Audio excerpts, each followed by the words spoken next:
오늘부터 우리는 마태복음을 살펴보겠습니다. 지난 2년 동안 우리 교회에 새가족분들이 많이 오셨는데요. 놀라운 것은 그 중에 교회에 처음 나와 보신 분들이 생각보다 많다는 겁니다. 또 타종교회에 계시는 분도 종종 계십니다. 이런 분들을 위해서 우리가 예수님에 대해서 조금 더 설교하는 것이 좋겠다는 생각이 들었습니다. 또 올해 초까지 우리가 요한복음을 살펴보았는데요. 요한복음을 통해서 예수님을 알게 되고 또 거듭남의 경험을 하신 성도님들이 또 생각보다 많이 계십니다. 그래서 이제 신앙생활 열심히 하기로 마음 먹고 또 그 중에는 처음 교회 나오셨던 분들 중에는 또 세례를 받기로 이렇게 결정하시고 세례를 받으신 분들도 많이 계십니다. 그래서 앞으로도 우리가 이 복음서를 통해서 다시 한번 이 복음에 대해서 또 계속 듣고 되새기는 시간들이 필요할 것 같습니다. 우리가 앞으로 마태복음을 살펴보면서 우리 모두가 예수님을 더 알아가게 되고 또 복음을 확신하게 되고 또 구원의 감격이 다시 회복되어지는 그런 시간들, 그런 은혜가 있으시기를 주님의 이름으로 축원드립니다. 여러분, 성경에는 예수님의 생애를 기록한 책이 4권이 있습니다. 그 4권을 우리가 사복음서라고 이렇게 부르는데요. 이 복음서마다 각각 그 시작하는 말이 다 다릅니다. 마가와 요한은 예수님에 대해서 선언을 하면서 시작을 하고 있죠. 마가는 하나님의 아들 예수 그리스도의 복음의 시작이라 이렇게 첫 마디를 시작합니다. 요한은 태초에 말씀이 계시니라 이 말씀이 하나님과 함께 계셨으니 이 말씀은 곧 하나님이시니라, 이 선언으로 이 복음서를 시작을 했죠. 자, 그런데 누가는 좀 색다릅니다. 복음서의 기록 목적을 먼저 밝히고 있죠. 그 모든 일을 근원부터 자세히 미루어 살핀 나도 데오빌로 각하에게 차례대로 써보내는 것이 좋은 줄 알았노니 이는 각하가 알고 있는 바를 더 확실하게 알게 하려 함이로다. 그러니까 누가는 이 데오빌로 각하라는 이 사람이 복음을 더 자세히 확실하게 알 수 있도록 하기 위해서 누가복음을 기록을 했다는 겁니다. 누가복음은 그렇기 때문에 다른 복음서보다도 자세히 또 많은 분량을 기록하게 된 것이죠. 마태는 어떻습니까? 아브라함과 다윗의 자손 예수 그리스도의 세계라, 그렇게 나온 거죠. 바로 마태는 예수님의 족보로 이렇게 시작을 합니다. 여러분, 사복음서는 이렇게 공통점과 차이점이 있습니다. 공통점이라고 하면 모두가 다 예수님은 누구이신가를 알려주기 위해서 이 복음서를 기록을 했다는 것이고, 차이점이 있다면 기술 방식이나 또 강조점이 각각 다 다르다는 겁니다. 그래서 우리에게 더 큰 유익이 있는 거죠. 마가와 요한은 이렇게 예수님을 선언함으로 시작했고, 누가는 저술, 동기와 목적을 밝힘으로 시작했고, 마태는 특별히 예수님의 족보를 먼저 소개하면서 복음서를 시작하고 있다는 겁니다. 자, 그러면 여러분, 왜 마태는 이 족보를 다룸으로써 이 복음서를 시작을 하고 있을까요? 제가 오늘 성경 본문 읽을 때 굉장히 지루하셨을 겁니다. 통독할 때도 이 부분은 뛰어넘는데 설교 전에 이거를 다 읽은 걸 보고 의아해 하신 분도 계실 겁니다. 맞습니다, 여러분. 족보가 우리에게는 사실 길고 지루한 것이고 또 이름도 어렵고 잘 모르는 게 많습니다.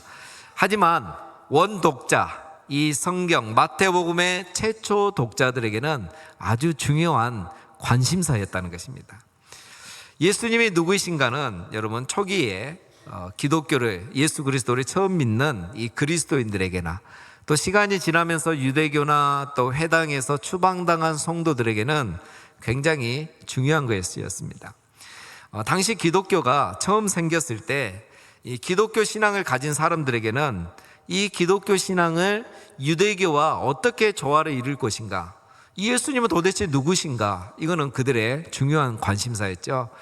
또한 동시에 시간이 지나면서 유대교와 회당에서 이렇게 추방당한 성도들이 있었는데 그들도 이 유대교의 전통을 어떻게 기독교와 조화를 시킬 것인가 하는 것은 동일한 관심사였던 겁니다. 그래서 이들에게 예수님의 족보라는 것은 굉장히 중요한 역할을 하는 거죠. 이 두 그룹에게 한마디로 대답을 해줄 수 있는 것이 바로 오늘 1절 말씀인 겁니다. 아브라함과 다윗의 자손 예수 그리스도의 계보라. 예. 헬라어 성경은, 원어 성경은 순서가 좀 다릅니다. 계보다, 이게 먼저 나옵니다. 계보다 예수 그리스도의, 그리고 아브라함과 다윗의 자손이신. 우리와 오순이 다르죠. 마태가 의도적으로 이렇게 한 겁니다. 계보의 책이다 라는 말을 제일 앞에 이렇게 나오게 함으로써 이 책은 계보를 강조하는, 예수 그리스도가 누구인가를 강조하기 위해서 쓴 책이라 라는 것을 보여주고 있는 거죠. 여러분, 계보란 말은 아시다시피 족보라는 의미입니다. 이 족보가 성경에 가장 많이 나오는 책이 바로 창세기죠. 창세기에도 족보가 많이 나옵니다. 마태는 의도적으로 이렇게 기술을 했다는 걸 그러면 우리가 알 수가 있는 거죠. 창세기는 세상의 시작을 알려주는 책이라고 한다면, 마태복음은 예수 그리스도의 오심과 그로 말미암아 시작된 하나님 나라의 시작을 알려주는 책인 겁니다. 이처럼 여러분, 족보는 단순히 어떤 역사의 요약이나 정보를 주기 위해서 기록한 것이 아니라는 겁니다. 마태는 우리에게 전달하고자 하는 분명한 의미를, 또 목적을 담아서 이 족보를 체계적으로 또 선별적으로 기록을 한 겁니다. 그런 목적으로 예수 그리스도를 소개하기를 아브라함과 다윗의 후손이다, 이렇게 기록을 하고 있죠. 우리는 여기서 또 질문이 생깁니다.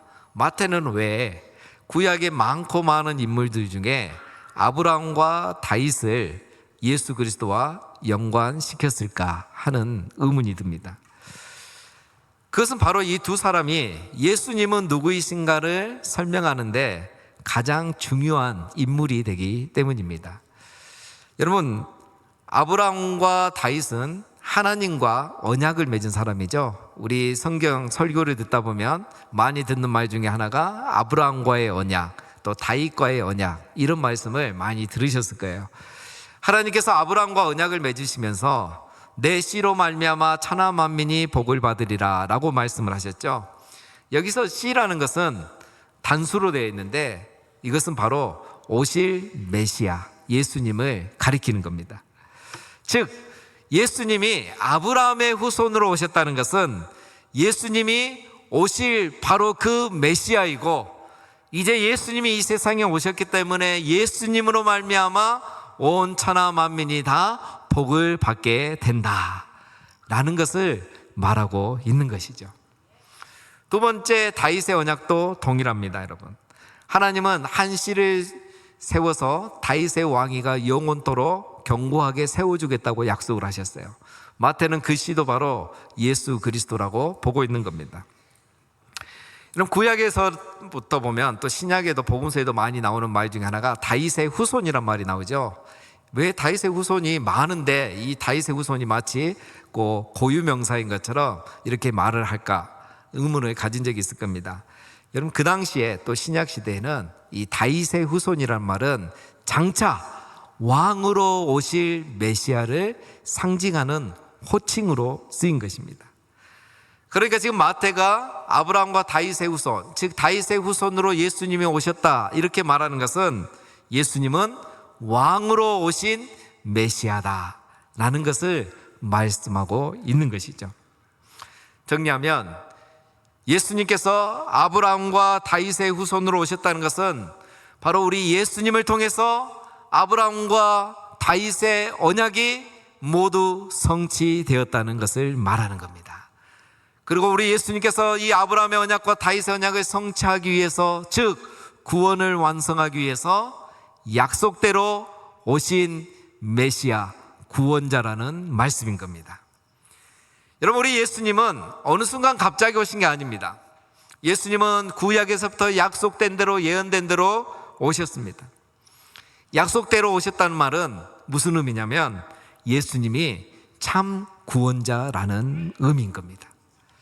여러분, 이 세상에 자칭 구원자라는 사람이 얼마나 많습니까? 그런 구원자들이 많은데 그 사람들 중에요, 자기가 태어나기 전에 약속되었거나 예고되었다가 그 정한 날짜에 태어난 사람은 아무도 없습니다.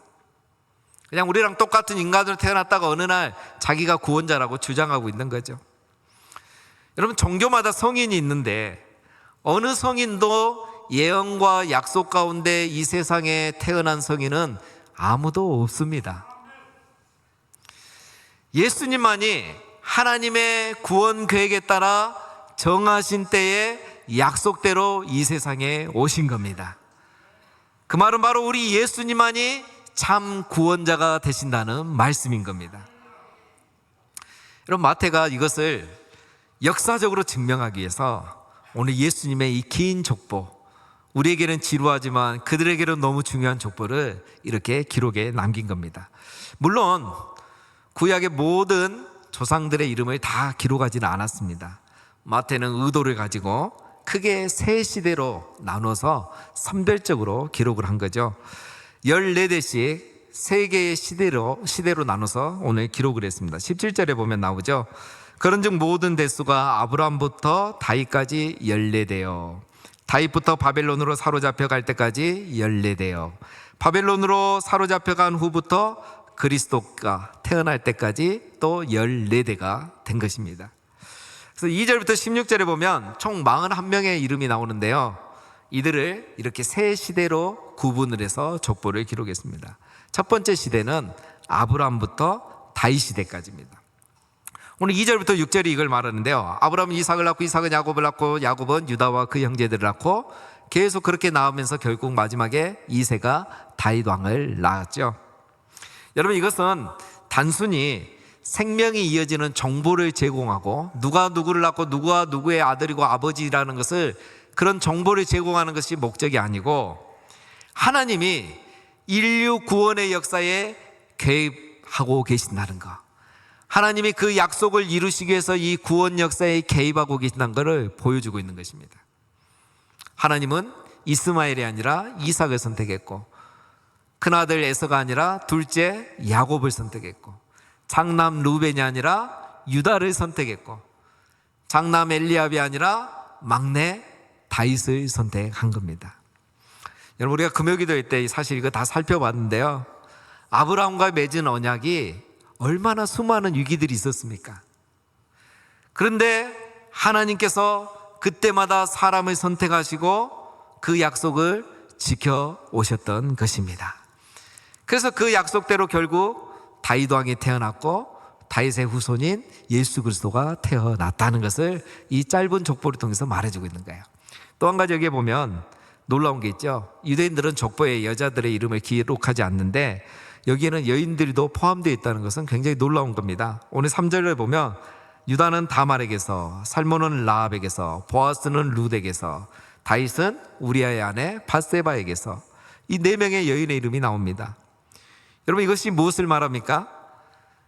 약속대로 예수님이 오시기에는 또 위기가 있었다는 것을 말해주는 거죠.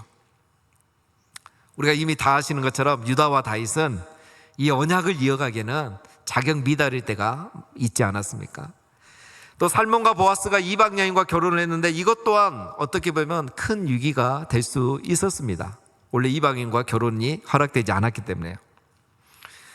그런데 하나님은 우리 인간이 이렇게 행하고 또 죄를 범했음에도 불구하고 아브라함과의 그 언약을 지키시고 약속대로 예수님을 보내시기 위해서 이런 위기 가운데서도 은혜를 베푸시고 구원의 약속을 이루어 가셨다는 겁니다. 그래서 다윗 왕이 태어났고 예수 그리스도가 태어나신 겁니다. 두 번째 시대는 다윗 왕부터 바벨론 포로 시대까지를 말합니다. 6절부터 11절까지 나오는데요. 다윗 왕의 후손들이 여기에 나오는데 남왕국에 있는 왕들의 이름이 몇 분 빼고 다 나옵니다. 자, 여러분, 이스라엘은 솔로몬 왕 이후에 북이스라엘과 남유다로 이렇게 두 나라로 나눠지게 됐습니다. 북이스라엘은 19명의 왕들이 통치했고요. 남유다 왕국은 20명의 왕들이 통치했습니다. 얼핏 보면 왕들의 수가 비슷하니까 그 역사도 비슷할 것 같지만 전혀 그렇지 않습니다.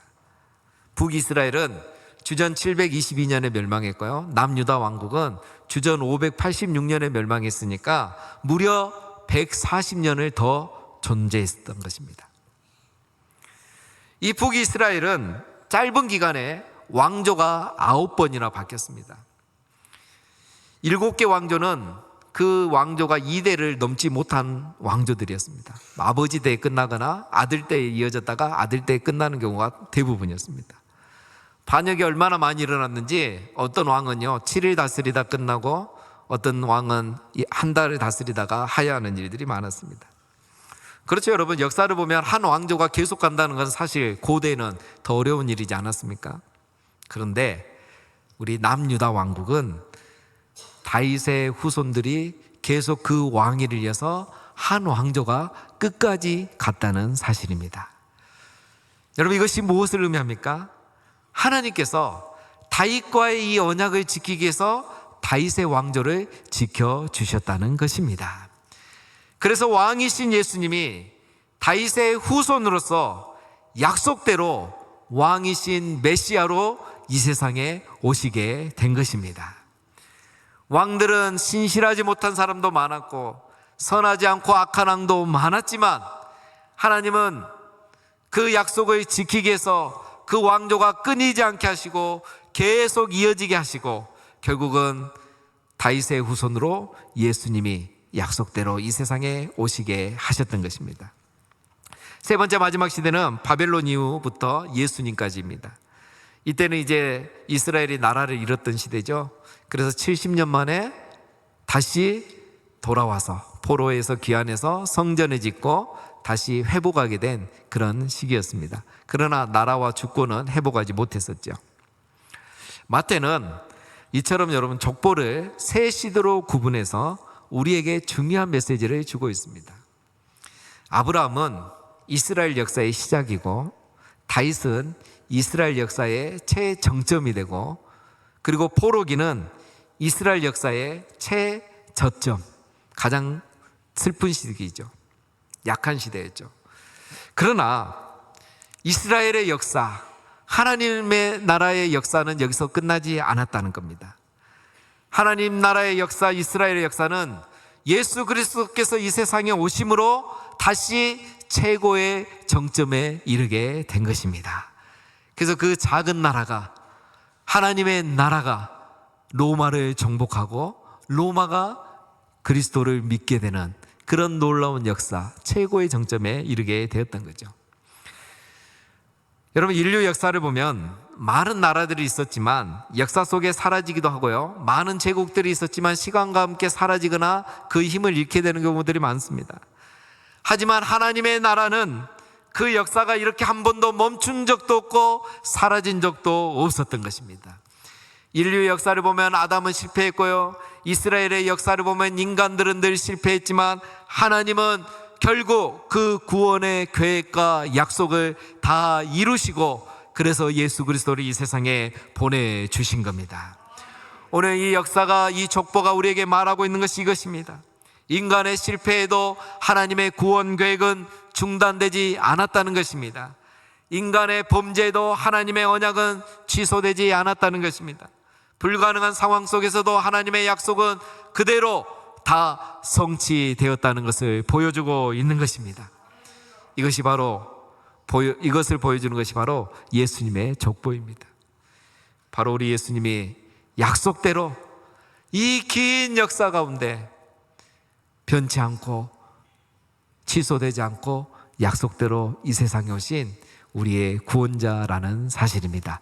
베드로가 이것을 보고 우리에게 이렇게 말했죠. 다른 이로서는 구원을 받을 수 없느니 천하 사람 중에 구원받을 만한 다른 이름을 우리에게 주신 일이 없음이라. 사랑하는 성도님 여러분, 우리 예수님이 바로 약속대로 오신 우리의 구원자 되심을 믿습니다. 우리 예수님만이 구약에서 약속하신 대로 모든 예언대로 이 세상에 우리를 구원하기 위해서 오신 참 구원자 되심을 믿습니다. 사랑하는 여러분, 이 진리를 굳게 믿으시고 세상에서 무슨 말을 해도 우리의 믿음이 흔들리지 않으시기를, 또 이 진리를 날마다 전하며 살아가시기를 주님의 이름으로 축원드립니다. 예수님의 족보가 우리에게 알려주는 두 번째는 우리 예수님은 죄인들의 구원자로 이 세상에 오셨다는 겁니다. 오늘 예수님의 족보를 보면 우리가 관심을 가질 부분이 하나 더 있는데요, 바로 이 족보에 4명의 여인의 이름이 나온다는 겁니다. 마리아를 제외하고요. 3절에 보면 다말, 또 라합, 룻, 바세바, 이 네 명이 나옵니다. 이 네 명의 여인은 공통점이 있고 또 특이한 점들이 있습니다. 네 명의 여인은 모두 다 이방인입니다. 다말은 가나안 여인이고요, 라합도 가나안 여인이고 또 여리고 사람입니다. 룻은 모압 여인입니다. 바세바는 이스라엘 여인이긴 한데 햇사람 우리아와 결혼했기 때문에 이스라엘에서는 이런 사람을 그냥 이방인 취급합니다. 그래서 이방 여인으로 보는 거죠. 또 이들의 여러분 민족과 족속은 어떤 사람입니까? 가나안 족속은 하나님께서 진멸하라고 했던 족속이고, 모압 족속은 하나님께서 영원히 하나님의 백성이 될 수 없는 민족이라고 했던 그런 민족입니다. 그리고 이방인과의 결혼은 하나님께서 가장 가증히 여기는 것 중에 하나라고 했었죠. 이 네 명의 여인이 뭘 보여주는 겁니까? 이 네 명의 여인은 원래 다 예수님의 이 거룩한 족보에 들어갈 수 없는 사람들이었다는 공통점을 가지고 있습니다. 또 여러분, 이들의 결혼 관계도 보면 상당히 정상적이지 않습니다. 다말은 사실 유다의 며느리였죠. 유다는 이 다말을 통해서 쌍둥이를 낳았습니다. 라합은 여리고성에서 몸을 파는 여인이었습니다. 살롬은 이 라합을 통해서 다윗의 증조부가 되는 보아스를 낳았습니다. 보아스는 모압 여인과 결혼을 해서 다윗의 할아버지가 되는 오벳을 낳았죠. 다윗은 더 심각합니다. 다윗은 그의 충신을 전장에 앞장서게 해서 죽게 만들고 그의 아내를 취했습니다. 마태는 이것을 숨기지 않고요, 강조하기 위해서 다윗은 우리아의 아내에게서 솔로몬을 낳았다고 적나라하게 기록해 놨습니다. 여러분, 이렇게 해서 예수님의 탄생까지 이어진 겁니다. 인간의 결점과 결격에도 부여하고 하나님은 이들을 통해서 예수님을 보내신 겁니다. 시아버지와 정을 나눈 며느리, 장녀, 이방인, 간음한 여인, 이들이 예수님의 계보에 올랐다는 것, 이들이 이방 여인이라는 것은 정말 충격적인 겁니다. 성경을 보면 우리가 놀라는 것이 있죠. 우리가 존경하고 좋아하는 인물들 보면 성경은 그들을 미화시키지 않잖아요. 있는 대로 다 적어놨잖아요. 오늘 마태도 마찬가지예요. 예수님의 이 거룩한 족보를 적는데 전혀 미화시키지 않고 이 어둠의 역사들을 다 기록에 남겨놓은 거예요. 왜 그럴까요? 이유가 있습니다. 이것을 통해서 하나님이 우리에게 보여주시고 말씀하시는 중요한 메시지가 있기 때문인 겁니다. 그것은 바로 우리 예수님은 유대인뿐만 아니라 이방인, 즉 모든 사람의 구원자이시기 때문인 것입니다. 우리 예수님은 모든 죄인들의 구원자라는 것을 이 족보가 지금 보여주고 있는 것입니다. 예수님이 구원하실 수 없는 인간은 세상에 없다는 것, 복음에서 배제되어야 하는 사람은 세상에 아무도 없다는 것을 보여주고 있는 것입니다. 예수님은 신부 긴천에 상관없이 모든 사람을 구원하기 위해서 이 세상에 오셨다는 것을 이 족보를 통해서 보여주고 있는 것입니다. 바로 우리 예수님은 죄인들의 구원자로 이 세상에 오신 분이십니다. 그래서 이제는 누구든지 혈통이 아니라 죄인들의 구주로 오신 예수님을 믿음으로 구원받을 수 있게 되었습니다. 사랑하는 여러분, 이것이 바로 우리 하나님의 나라입니다. 이것이 바로 예수님이 세상에 오심으로 시작된 하나님의 나라입니다. 예수님 오시기 전에는 이런 일이 있을 수도 없고 세상 역사에 이런 게 없었습니다. 하나님 나라가 시작되면서 차별받지 않고 배제되는 사람이 없는, 죄인들도 구원받는 그런 시대가 된 겁니다. 하나님 나라에서는 처음부터 소외받는 사람은 아무도 없었습니다. 우리 예수님의 조상에는 신실한 사람도 있고 악한 사람도 있고요, 잘난 사람도 있고 못난 사람도 있고 귀족도 있지만 사회적으로 정말 소외받는 사람도 많았습니다. 세상에는 여러분 복음이 수용할 수 없을 만큼 높은 사람도 없고 낮은 사람도 없습니다. 가장 낮은 사람부터 가장 높은 사람까지 의인이든 죄인이든 누구든지 예수 그리스도를 통해서 하나님 나라의 백성이 될 수 있는 것입니다. 그래서 오늘 우리가 하나님 나라의 백성이 된 것입니다. 여러분, 우리도 이 여인들과 크게 차이가 없지 않습니까? 우리도 사실 처음에는 다 이방인이지 않았습니까? 우리도 말 못할 죄가 많은 그런 죄인들이지 않습니까? 그러나 우리 하나님께서 약속을 포기하지 않으신 것처럼 죄인인 우리들을 포기하지 않으셨기 때문에 오늘 우리가 하나님의 자녀가 되고 하나님 나라의 백성이 되었던 것입니다. 약속대로 오신 예수님이 죄인들의 구주로 오셨기 때문에 오늘 우리가 그 은혜로 하나님의 자녀가 된 것입니다. 사랑하는 성도 여러분, 오늘 우리가 살펴본 예수님의 족보는 이처럼 우리 하나님이 얼마나 신실하신 분인가를 보여줍니다. 또한 우리가 속한 이 하나님의 나라가 얼마나 은혜롭고 영광스러운지를 보여주고 있습니다. 또한 우리는 바로 왕이신 예수님의 백성이며 우리가 하나님의 이 큰 은혜 가운데 살고 있다는 것을 우리에게 보여주고 있는 것입니다. 우리는 이처럼 오늘 예수님의 족보를 통해서 예수를 읽고 역사를 읽고 하나님의 크신 은혜를 읽게 되는 것입니다. 마태는 이 족보를 통해서 역사적인 정보를 주는 것이 아니라 우리에게 신학적인 의미, 즉 하나님의 큰 은혜, 복음의 이 놀라운 가치와 은혜를 또 예수 그리스도만이 참 구원자라는 것을 우리에게 알려주고 있습니다. 사랑하는 여러분, 이제 이 본문은 오늘 우리에게 세 가지를 도전하고 있습니다. 첫 번째는 예수 그리스도가 우리의 구원자이심을 믿어야 한다는 것입니다. 예수님만이 유일하신 참 구원자이고 죄인들의 구주라는 것을 우리가 다 믿어야 된다는 것을 오늘 이 역사와 정보를 통해서 우리에게 도전하고 있는 것입니다. 이 자리에 계신 우리 모든 분들 한 분도 빠짐없이 이 사실을 믿음으로 그 예수가 그냥 역사 속의 한 성인이 아니라 약속대로 예언대로 오신 구원자, 우리 죄인들을 구원하기 위해서 오신 구주라는 것을 믿으심으로 하나님의 자녀와 하나님 나라의 백성이 되는 축복이 있으시기를 주님의 이름으로 축원드립니다. 두 번째는 우리 하나님이 얼마나 신실하신 분인가를 기억하라는 것입니다. 하나님은 우리를 구원하시기 위해서요, 구원의 약속을 먼저 해주셨고 또 그 약속을 실현되도록 하나님이 모든 세대마다 역사하셨던 겁니다. 그것을 보여주는 게 오늘 예수님의 계보인 겁니다. 우리의 구원, 우리 인간이 구원을 이룬 게 아니라 하나님이 다 이루신 거예요.